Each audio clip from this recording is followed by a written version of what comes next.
Hello friends, welcome to my channel Myonic academy. Friends, हम लोग पढ़ रहे थे प्राइड एंड प्रेजुडिस और आज के इस वीडियो में हम लोग देखेंगे chapter number 56। About a week later, लगभग एक सप्ताह बाद। यहाँ पर अबाउट का मतलब है लगभग। ओके, लगभग एक सप्ताह बाद लेडी कैथरीन डिबॉर्ग अमेज्ड, आश्चर्यचकित कर देती हैं द बेनेट परिवार को। यहाँ पर यस लगा हुआ है बेनेट्स में, तो इसको हम लोग बोलेंगे बेनेट्स फैमिली, यानी कि बेनेट की जो फैमिली थी जिसमें एलिजाबेथ, लिडिया, किट्टी और जेन वगैरह जो उनका परिवार था उसके बारे में बात हो रही। तो लेडी कैथरीन डिबॉर्ग जो है वो बेनेट फैमिली को आश्चर्यचकित कर देती हैं। कैसे? बाय हर अराइवल, अपने आगमन के द्वारा, एट द हाउस, घर में। यानी बेनेट फैमिली के घर कौन आता है? लेडी कैथरीन डिबॉर्ग आती हैं और सबको आकर के अचानक अचंभित कर देती हैं, आश्चर्यचकित कर देती हैं। She behaved with them arrogantly, उन्होंने उनके साथ व्यवहार किया, यानी लेडी कैथरीन डिबॉर्ग ने बेनेट फैमिली के साथ व्यवहार किया। एरोगेंटली मतलब घृणापूर्वक, नफरत से, एक प्रकार से ना बदतमीजी से आप कह सकते हैं, बदतमीजी से व्यवहार किया। एंड स्पोक हेटफुली, और घृणापूर्वक बोला, यानी उनसे जो बातें की वो भी बहुत घृणापूर्वक बातें की। तो यहाँ पर एरोगेंटली का मतलब बदतमीजी से उन्होंने व्यवहार किया, और स्पोक मतलब बोला, हेटफुली मतलब घृणापूर्वक, about the smallness of their property, उनकी जायदाद के स्मॉलनेस पर। स्मॉलनेस का मतलब छोटेपन पर, क्योंकि बेनेट फैमिली बहुत ज़्यादा अमीर फैमिली नहीं थी, संपत्ति कम थी, तो उसके यानी संपत्ति के स्मॉलनेस पर यानी छोटेपन पर उन्होंने घृणापूर्वक बोला। हाउस, घर के बारे में भी बोला कि आपका ये घर बहुत छोटा है, बहुत बेकार घर है, ऐसे तो हमारे सैकड़ों घर होंगे, ऐसे बोले। एंड रूम्स, और कमरों के बारे में भी उन्होंने घृणापूर्वक बात की। She declined the offer of refreshment very rudely, she declined, उन्होंने मना कर दिया, द ऑफर प्रस्ताव, ऑफ रिफ्रेशमेंट का मतलब होता है जो आपको रिफ़्रेश कर दे, यानी कि जैसे नाश्ता वगैरह हो गया, कुछ सुबह नाश्ते में खाने की चीज़, तो उसी को रिफ्रेशमेंट बोला गया। तो जब उनसे लेडी कैथरीन डिबॉर्ग से बेनेट फैमिली ने कहा कि नाश्ता वगैरह कीजिए, तो उन्होंने बड़ी ही र्यूडली का मतलब बड़े ही आप कह सकते हैं बदतमीजी से, या आप कह सकते हैं बेरुखी से, उन्होंने नाश्ते को करने से मना कर दिया कि नहीं, ठीक है, रहने दीजिए, नाश्ता नहीं करना। मतलब अपना एक प्रकार से बड़प्पन दिखा रही थी और दूसरों को छोटा दिखा रही थी लेडी कैथरीन डिबॉर्ग। देन उसके बाद सी आस्क्ड एलिजाबेथ, उन्होंने एलिजाबेथ से कहा, यानी लेडी कैथरीन डिबॉर्ग ने एलिजाबेथ से कहा, टू एकम्पनी हर, उनके साथ चलने के लिए, टू द लॉन्स में, यानी जो लॉन होता है बाहर, घर के बाहर टहलने का, थोड़ा बहुत गार्डन टाइप का होता है, तो वहाँ पर लेडी कैथरीन डिबॉर्ग ने एलिजाबेथ से कहा कि चलिए थोड़ा बाहर घूमते हैं हम दोनों। व्हेन दे वर एलोन, जब वे दोनों अकेले थे, यानी लेडी कैथरीन डिबॉर्ग और एलिजाबेथ दोनों अकेले थी। लेडी कैथरीन सेड, तो लेडी कैथरीन ने कहा टू एलिजाबेथ से, रूडली, बड़े ही घृणित तरीके से, बेकार तरीके से, बेरुखी तरीके से कहा, दैट की सी हैड हर्ड, उसने सुना था, स्कैंडल्स, रूमर्स, बेहुदी अफवाहें, बेकार अफवाहें। स्कैंडल्स का मतलब होता है बहुत बेकार या जिस पे विश्वास ना किया जा सके, बेहुदी, और रूमर्स का मतलब जानते हैं, अफवाह। तो एलिजाबेथ से क्या कहा कैथरीन ने कि मैंने अफवाहें सुनी हैं और बहुत बेहुदी अफवाह हैं, किस बारे में? About Darcy being married to Elizabeth, अफवाह यह है कि डार्सी एलिजाबेथ से शादी कर रहा है। ये किसने कहा? ये कैथरीन ने कहा कि मैंने एक अफवाह सुनी, बहुत बेकार अफवाह है, और वो अफवाह यह है कि डार्सी एलिजाबेथ से शादी कर रहा है, यानी डार्सी से ही बात कर रही है और डार्सी और एलिजाबेथ के बारे में ही बात कर रही है।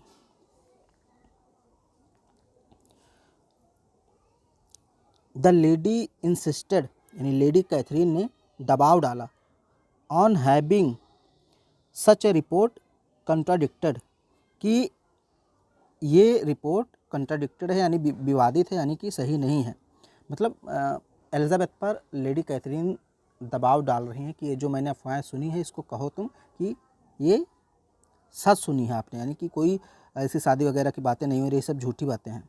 यानी कहने का मतलब लेडी कैथरीन ने इस बात पर जोर दिया कि एलिजाबेथ इससे इनकार करें, मतलब एलिजाबेथ माने कि हाँ हमारी और डार्सी की शादी नहीं हो रही है, जो आपने सुना है अफवाह वो अफवाह ही है। मतलब तीखे सवाल कर रही थी एक प्रकार से, जैसे होता है ना तीखे सवाल करना, तो लेडी कैथरीन एलिजाबेथ से डायरेक्ट तीखे सवाल कर रही थी। एलिजाबेथ ने सामना किया हर उनका कूली, मतलब बहुत ही शांत तरीके से, कूल होकर, एंड रिफ्यूज्ड और मना कर दिया, टू आंसर उत्तर देने के लिए, डायरेक्टली मतलब सीधे सीधे, यानी सीधे सीधे आंसर देने से एलिजाबेथ ने मना कर दिया।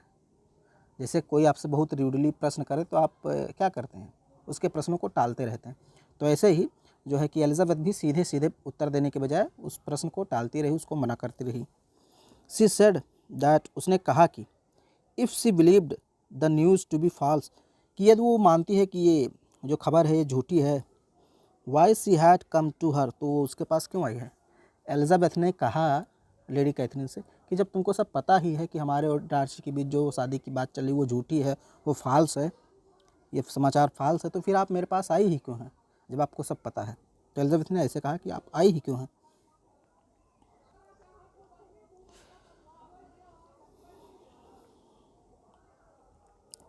फिर आगे, हाँ, lady Catherine told her, lady Catherine ने उसे बताया दैट कि she could never marry Darcy, कि वो कभी डार्सी से शादी नहीं कर सकती। यानी लेडी कैथरीन ने एलिजाबेथ से कहा तुम कभी डार्सी से शादी नहीं कर सकती, बिकॉज, क्योंकि he was engage to her own daughter, क्योंकि उसकी शादी उनके पुत्री से यानी बेटी से तय हो चुकी है। ये लेडी कैथरीन ने कहा कि डार्सी की शादी किससे तय हो गई, हमारी बेटी से तय हो गई है, इसलिए तुम उनसे शादी नहीं कर सकती। एलिजाबेथ सेड दैट, एलिजाबेथ ने कहा देयर वॉज नो रीज़न, ऐसा कोई कारण नहीं है, वाई, कि क्यों Darcy should not make, Darcy ना कर सके हिज ओन चॉइस, अपनी खुद का चुनाव। एलिजाबेथ ने कहा कि मतलब डार्सी को भी अपना चुनाव करने का हक है, ऐसा कोई कारण नहीं कि वो अपना चुनाव ना कर सके। मतलब ये डार्सी ने बचाव में कहा कि एलिजाबेथ ने कैथरीन से कहा कि डार्सी के पास ऐसा कोई कारण नहीं कि वो अपना चुनाव ना कर सके, यानी उस पर कोई दबाव नहीं है, डार्सी जिससे चाहेगा उससे शादी करेगा। Her reply made Lady Catherine angry, उसके इस जवाब ने लेडी कैथरीन को गुस्से में ला दिया, यानी ये जवाब सुनकर लेडी कैथरीन गुस्सा हो गई। शी नाउ वांटेड एलिजाबेथ, वो अब एलिजाबेथ से चाहती थी टू प्रॉमिस, एक वादा, वो चाहती थी कि एलिजाबेथ एक वादा करे, that she would never be engage to Darcy, कि वो डार्सी से कभी भी शादी नहीं करेंगी, because she was a women inferior birth, क्योंकि वे एक इन्फीरियर बर्थ का मतलब निम्न जात की लड़की हैं, निम्न वर्ग की लड़की हैं। यानी जो लेडी कैथरीन थी वो एलिजाबेथ से एक वादा चाहती थी कि एलिजाबेथ तुम वादा करो कि तुम डार्सी से शादी नहीं करोगी, क्योंकि तुम निम्न वर्ग की लड़की हो। इन्फीरियर का मतलब तुच्छ, बर्थ का मतलब जन्म, जिसका जन्म जो हुआ हो तुच्छ परिवार में हुआ हो, यानी थोड़ा सा छोटा परिवार हो, तो उसी को यहाँ पे जो है निम्न वर्ग कहा गया है। तो ऐसा वादा चाहती थी लेडी कैथरीन एलिजाबेथ से। अब देखिए आगे थोड़ा सा और भी गुस्सा होंगी लेडी कैथरीन। ये देखिए आपका एक चैप्टर भी कंप्लीट होने वाला है। Elizabeth declined to make such a promise, Elizabeth ने ऐसा वादा करने से मना कर दिया। यानी जब लेडी कैथरीन ने कहा कि वादा करो कि तुम डार्सी से शादी नहीं करोगी क्योंकि तुम निम्न वर्ग की हो, तो एलिजाबेथ ने मना कर दिया ऐसे प्रॉमिस से। एंड दिस, और इसने यानी इस मने ने, यानी ये जो मना किया गया था, इस बात से इन्फ्यूरेटेड द लेडी, इन्फ्यूरेटेड मतलब गुस्से में ला देना, एकदम गुस्सा दिला देना। तो इस बात ने लेडी कैथरीन को एकदम गुस्से में ला दिया, पूरा एकदम लाल हो गई, चेहरा वगैरह एकदम लाल हो गया। Lady Catherine railed at her, calling her selfish, तो एक प्रकार से रेल्ड का मतलब रेलना यानी रलाई करना होता नहीं, तो थोड़ा बुरा भला कहना, उसी का मतलब यहाँ पर है रेलना। तो उसी को रेल कहा गया है। लेडी कैथरीन रेल्ड, लेडी कैथरीन ने बुरा भला कहा eight her, calling her selfish, उसको स्वार्थी कहते हुए, and unfailing girl, unfailing girl का मतलब जिसके अंदर कोई फीलिंग ना हो, यानी कि जो थोड़ी बदतमीज हो, उस टाइप की। तो लेडी कैथरीन ने कहा तुम बड़ी बदतमीज हो, तुम हमारी भावनाओं को नहीं समझ रही हो, जो मैं कहना चाहती हूँ वो समझ नहीं रही हो, और तुम बहुत सेल्फिश हो, स्वार्थी हो, अपने लिए डार्सी को चाहती हो, मेरी बात नहीं मान रही हो, तुम बहुत बदतमीज हो, मतलब बुरा भला उसको सुना दिया। सी आल्सो इंसल्टेड एलिजाबेथ, उसने एलिजाबेथ की बेइज्जती की बाय रेफरिंग, संदर्भ देते हुए, टू हर सिस्टर, उसके बहन का, यानी जो लेडी कैथरीन थी वे एलिजाबेथ की बेइज्जती कर रही थी, क्या कहकर, उसकी बहन के बारे में कहकर, जो भाग गई थी लिडिया, तो उसका भी बात वो इसी में घुसेड़ देती हैं। कहती कि तुम्हारी एक बहन भाग गई थी विकाम के साथ, और तुम भी वैसे ही बदतमीजी हो, यही सारी चीज़ें कहकर उसकी बेइज्जती कर रही हैं। इनफेमस इलोपमेंट, इनफेमस का मतलब, जैसे फेमस का मतलब होता है प्रसिद्ध, और इनफेमस का मतलब जो बुरे तरीके से प्रसिद्ध हो। इलोपमेंट का मतलब वो जो इलोपमेंट हुआ था, यानी जो लेकर भाग गया था, उसी घटना को कहा गया है। तो इन चीज़ों के बारे में याद दिला करके उनकी बेइज्जती कर रही थी कुल मिलाकर। देखिए मैं थोड़ा धूप में बैठा हूँ तो इसलिए मुझे कहीं कहीं दिखता नहीं है, इसमें लाइट पड़ रही ना फ़ोन पर। Lady Catherine angrily went away, Lady Catherine गुस्सापूर्वक चली गई, without taking leave of Elizabeth, बिना एलिजाबेथ से विदाई लिए। विदाई का मतलब जैसे जब विदा लेते हैं तो टाटा बाय बाय बोलते हैं, लेकिन गुस्सा हो गई थी लेडी कैथरीन, तो बिना विदाई लिए हुए, यानी बिना टाटा बाय बाय किए हुए चली गई, और sending her compliments to her mother, और उनकी माता के लिए भी विदाई के 2 शब्द कहे बिना चली गई। यानी एलिजाबेथ से भी कुछ नहीं कहा और एलिजाबेथ की माता को भी कुछ नहीं कहा।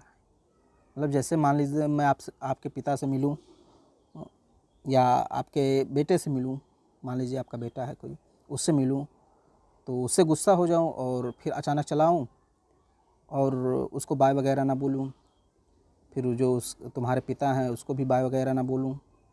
तो ऐसे ही लेडी कैथरीन ने कहा कि मैं जा रही हूँ, तुम लोग बहुत सेल्फिश हो, बदतमीज हो, इतना सब कुछ हुआ तुम्हारी फैमिली के साथ, बेइज्जती हुआ, तब भी तुम लोग नहीं सुधर रहे हो। तो ये आपका चैप्टर कंप्लीट हो गया। अब हम लोग लगभग इसकी समाप्ति की ओर हैं, और मेरी थोड़ी तबीयत भी ठीक नहीं है, इसलिए मैं एक ही एक वीडियो बना पाऊँगा, 5 वीडियो आपके बचे हुए हैं। तो वीडियो पसंद आए तो लाइक से सब्सक्राइब ज़रूर करें।